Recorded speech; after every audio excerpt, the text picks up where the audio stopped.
নমস্কার বন্ধুরা, তুলি মিতাস কিচেন লাইফস্টাইল অ্যান্ড ব্লগে আপনাদের স্বাগত।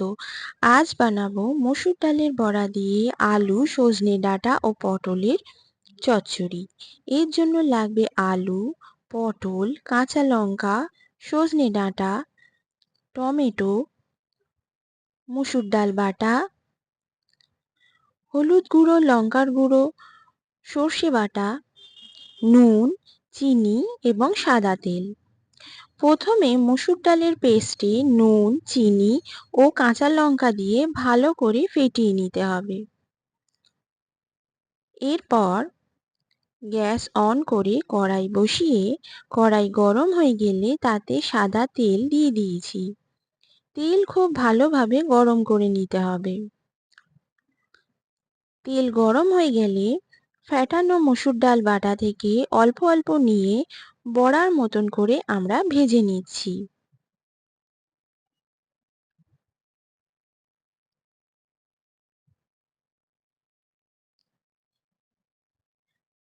এপিঠ ওপিঠ মুচমুচে করে আমরা মসুর ডালের বড়াগুলো ভেজে নেব।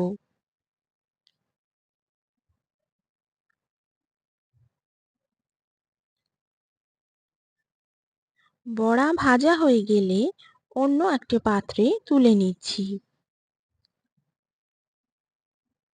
সমস্ত বড়া মুচমুচে করে ভেজে নিয়েছি। এরপর ওই তেলেই পটল দিয়ে ভেজে নিচ্ছি। পটল মাঝখান থেকে হাফ করে নিয়ে কেটে ভেজে নিচ্ছি।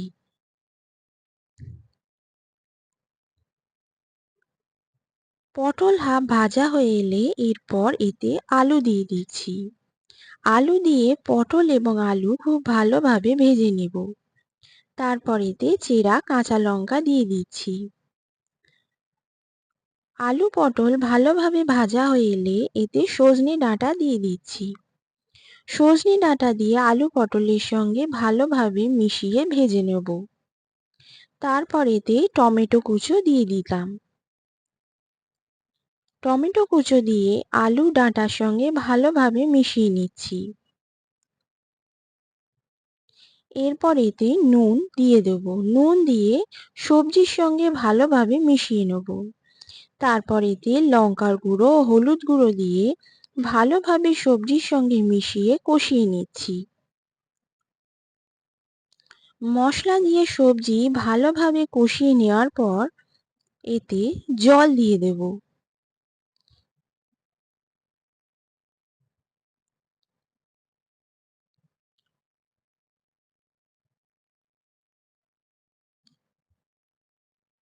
পরিমাণ মতন জল দিয়ে ভালোভাবে ঝোল ফুটতে দিচ্ছি।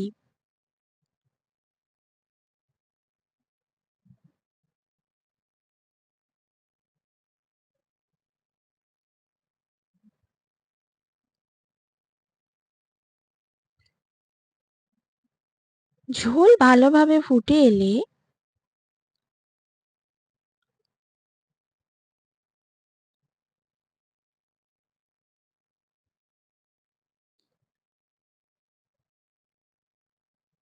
এতে চিনি দিয়ে দেব।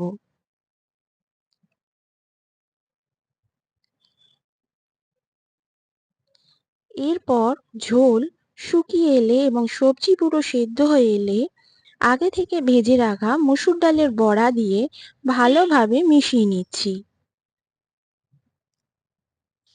মসুর ডালের বড়া দিয়ে আরও বেশ কিছুক্ষণ ফুটিয়ে নিয়ে ঝোল সামান্য কমে এলে আমরা সর্ষে বাটা দিয়ে ভালোভাবে সবজির সঙ্গে মিশিয়ে নেব। সবজি পুরোপুরি সেদ্ধ হয়ে এলে এবং ঝোল পুরোপুরি শুকিয়ে গেলে আমাদের মসুর ডালের বড়া দিয়ে সজনে ডাঁটা আলু পটলের চচ্চড়ি রেডি হয়ে যাবে। গরম গরম এই রেসিপি আমরা সার্ভ করে দেব। আপনাদের যদি এই রেসিপি ভালো লেগে থাকে কমেন্টে আমাকে জানাবেন, লাইক করবেন, শেয়ার করবেন এবং সাবস্ক্রাইব করবেন। নমস্কার বন্ধুরা, আজ তাহলে আসি।